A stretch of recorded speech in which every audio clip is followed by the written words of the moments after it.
Like most pastors, I occasionally received letters or cards from people I knew in other churches years ago. These are the kinds of correspondence that reassure us, ministers like me, that what we do makes a difference, even if we can't see it in the moment. Hello, I'm Stuart Baskin, pastor of First Presbyterian Church of Tyler, Texas, and this is your daily devotional for Thursday, January 19th, 2023.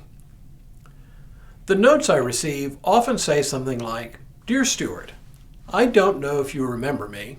Spoiler alert, I do remember. "But I wanted you to know that the fill in the blank sermon you gave, lesson you taught, time you spent with me really made a difference in my life." Then they'll tell a poignant story to illustrate what they mean.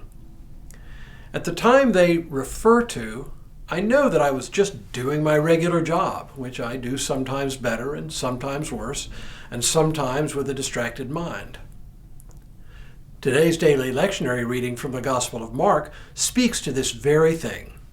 This passage is part of a section in which Jesus is teaching crowds, presumably in or around the town of Capernaum on the northwest shore of the Sea of Galilee.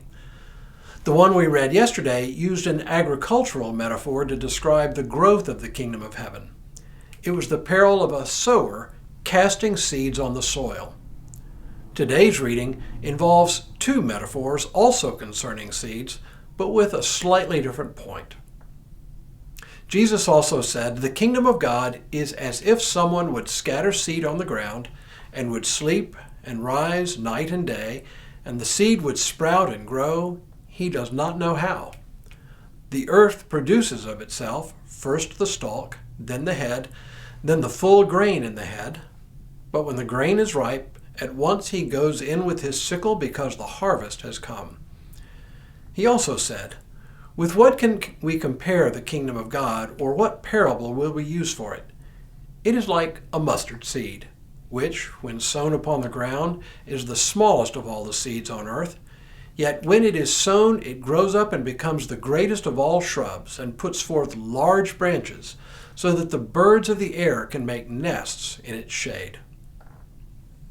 Of these two parables, the parable of the mustard seed is the more well-known, but both speak to important facets of the kingdom of heaven and how it grows and expands. The first parable almost doesn't work for us anymore because, with the benefit of modern science, we actually know a great deal about how seeds do germinate and grow. We know how plant DNA guides the growth process. We know how the seed interacts with soil, nutrients, ground temperature, water, and such to grow from a seed to a plant. But in the ancient world, they just knew that planting a seed would usually result in a plant growing up. Exactly how, the ancients didn't understand. And that's the point of the parable. Like a seed, the kingdom of heaven grows and develops in ways that are hidden from our understanding.